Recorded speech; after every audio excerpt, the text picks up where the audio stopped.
एक गांव था जिसमें एक मजदूर रहता था जिसका नाम शंभू था। शंभू बहुत गरीब था। वह दिन भर मजदूरी करता था। उसको इतनी मेहनत करने के बावजूद भी ज्यादा मजदूरी नहीं मिलती थी। शंभू की एक आदत बहुत गंदी थी। वो बहुत ज्यादा बोलता था। कभी सीधी बात नहीं करता था। अगर बात सीधी बोलनी भी होती थी तो वो उल्टा बोलता। लोगों को उसकी बात कभी समझ में नहीं आती थी। इसीलिए शंभू को काम भी कभी नहीं मिलता था। एक दिन शंभू अपने घर के पास एक पेड़ के नीचे बैठकर अपने दोस्त से बोला, 1 महीना बीत गया है, कहीं काम ही नहीं मिल रहा है। अरे क्यों नहीं मिल रहा काम? काम मिलते ही अच्छे से निपटाऊंगा उसको। देखो मिलता है कि नहीं। शंभू और पड़ोसी की बात हो ही रही थी कि पास से सेठ निकलता है और शंभू से बोलता है, सुनो भाई, इधर आओ, कुछ काम था। हाँ बताओ बताओ, काम चाहिए तुम्हें? है बताओ। अरे तुम सीधा बोलना कब सीखोगे? काम देने आया हूँ तुम्हें। अरे सेठ, ये तभी होगा जब आपकी मूछें बढ़ जाएगी। जो यूं करते हो छोटी सी है। शंभू की बात सुनकर सभी आसपास के लोग हंसने लगे, क्योंकि सेठ जब भी बात करता था हर बात पर उसकी मूछें ऊपर नीचे होती थीं। इसीलिए लोगों को उसकी मूछों पर हंसी आती थी। क्योंकि सेठ अमीर था, इसीलिए कोई भी सेठ के सामने बोलने की हिम्मत नहीं करता था। ठीक है, काम ये था कि हमारे खेत बहुत बड़े बड़े हैं, क्या तुम उस पर खुदाई का काम करोगे? सेठ, कर देंगे, मगर मजदूरी क्या दोगे ये तो बता दो। जब काम सही होगा तो मजदूरी भी दे दूंगा। नहीं, आप पहले बता दो। आपका भरोसा नहीं है, कभी भी आप देते नहीं हो। गरीबों का खून चूसकर ही तो तोंद देखो कैसे बाहर निकली है। कल से काम पर आ जाना। एक दिन की बात है, शंभू सेठ के खेत में खुदाई कर रहा था। खुदाई करते करते उसकी कुल्हाड़ी एक चीज पर पड़ी। उसे लगा कि जमीन के अंदर कोई बहुत कीमती चीज है। भाई काफी खोद दिया है, अब ये क्या लगा हाथ में है? उसने उस जगह खोदना शुरू किया। बहुत समय खोदने के बावजूद भी उस चीज का अंत भाग नहीं मिला। बहुत समय खुदाई के बाद एक बहुत बड़ा पतीला जमीन से निकला। पतीला इतना बड़ा था जिससे एक साथ 100 लोगों का खाना बन सकता था। शंभू बहुत उदास हो गया। उसने सोचा, इतनी सारी मेहनत करने पर भी एक पतीला निकला। बताओ, मेरे घर में तो सिर्फ अकेला ही मैं रहता हूँ, तो मैं इस पतीले का क्या करूँगा? अरे भाई, तुमको क्या करना है मैं बता दूंगा। ये कौन बोला रे? कौन बोला? तुमको दिखता नहीं है? महाराज सामने आओगे तभी तो हम देखेंगे ना। अगर ऐसी बात करोगे तो जाओ, हम नहीं आते तुम्हारे सामने। कर लो।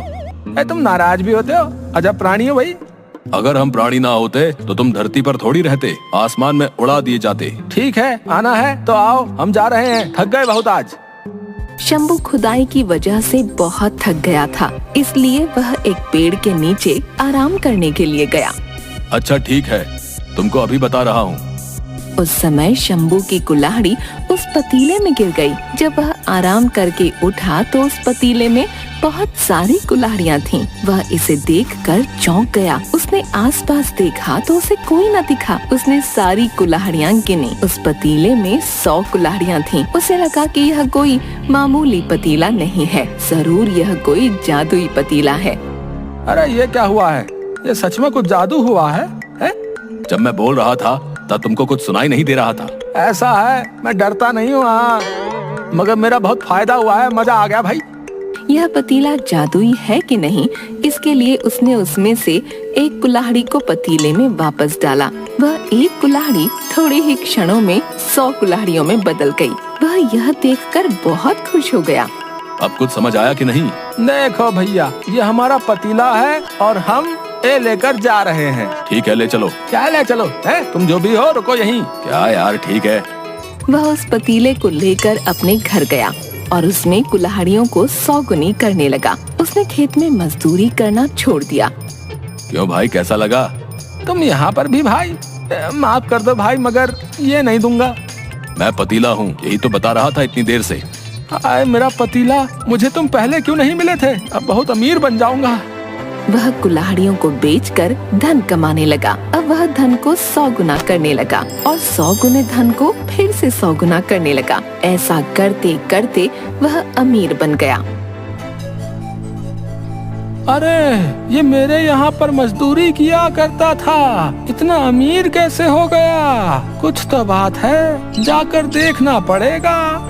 पतीले की सारी बात उस सेठ को पता चली। सेठ शंभू के घर गया।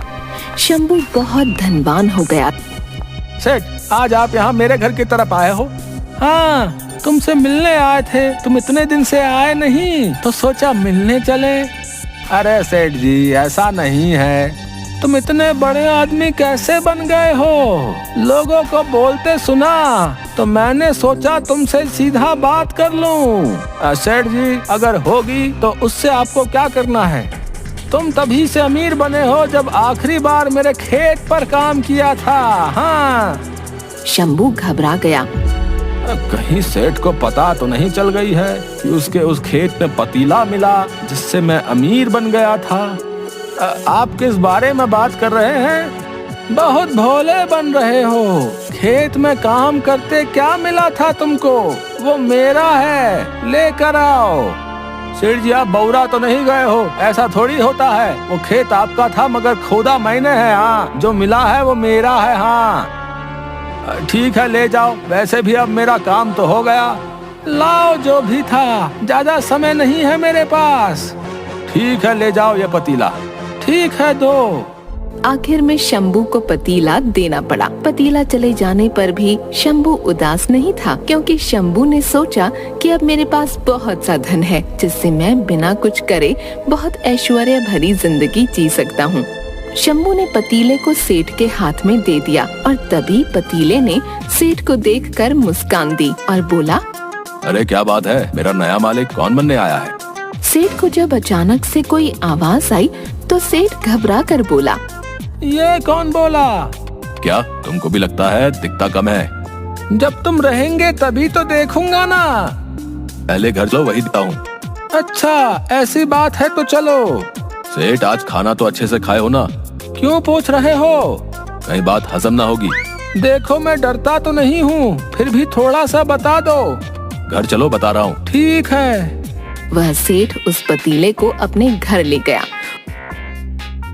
और उसने उसके घर के सारे कीमती सोने के जेवरात और आभूषण सबको पतीले में डालकर 100 गुना करने लगा। और जैसे ही जेवर 100 गुना हो गए, वो बहुत खुश हुआ और 100 गुना सोने, जेवरात और आभूषणों को भी वह 100 गुना करने लगा। ऐसा करते करते वह पूरे गांव का ही नहीं परंतु पूरे देश का सबसे अमीर सेठ बन गया।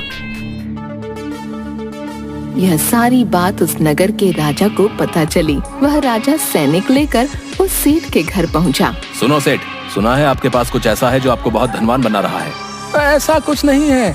किसने तुमको ये बात कही? अच्छा, तो इतना धन कहाँ से आया? ये धन मेरे पूर्वजों का है।